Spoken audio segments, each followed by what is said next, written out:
Welcome back.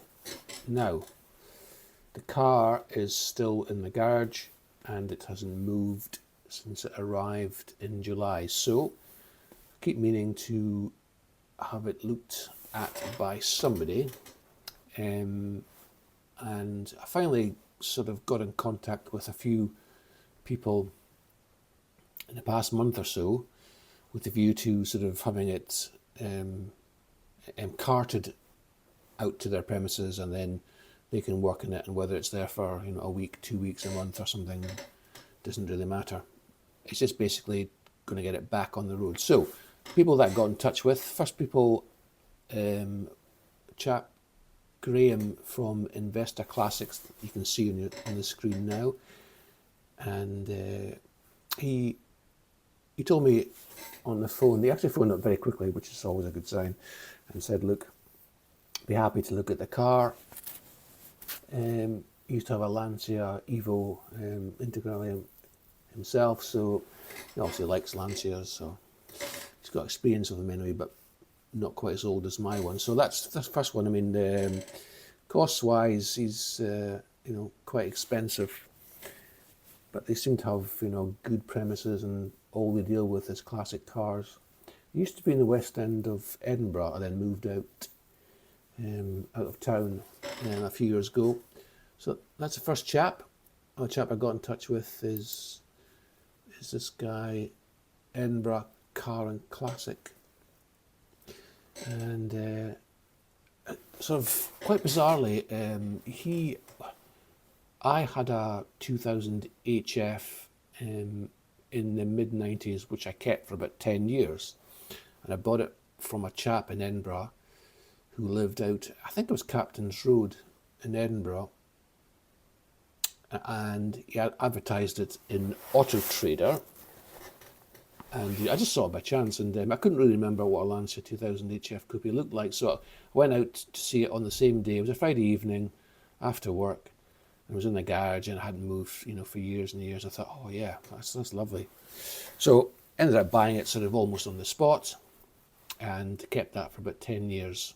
But anyway, so as I was speaking to this chap from Edinburgh Car and Classic, he said to me, oh, I used to own a Lancia 2000 HF. I said, oh, that's quite a coincidence, because there are probably not many in Edinburgh. And he said, yeah, it was a gold car. I said, well, my car was gold as well. So it transpires that he bought it many years ago and kept it for a few weeks.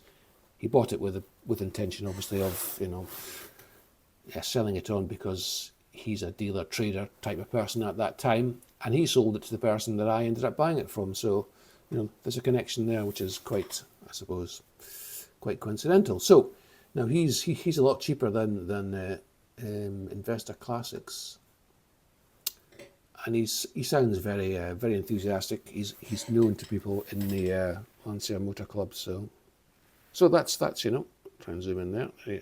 Chap there. Right, so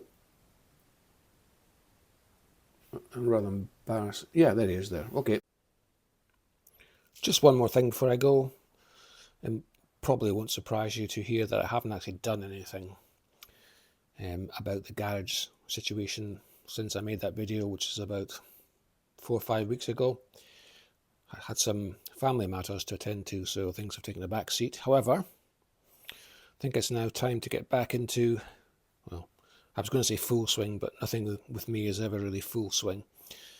So I will make contact with the garage guys again in the next few weeks.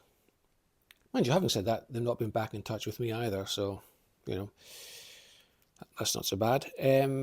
Anyway, get back in touch and try and get something arranged. It'd be nice to have the car back on the road sometime early next year. I mean, it's been sitting in my garage now for 3 months.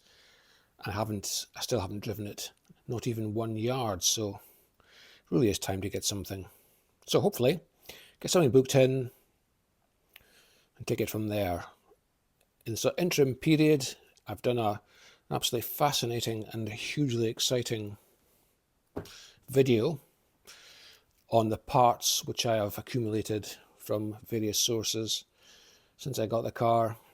Some stuff to look at, new parts and sort of reproduction parts and what have you. So I've started a video on that, and I shall have that up in the next week or so. So thanks for watching, and we'll see you soon. Bye.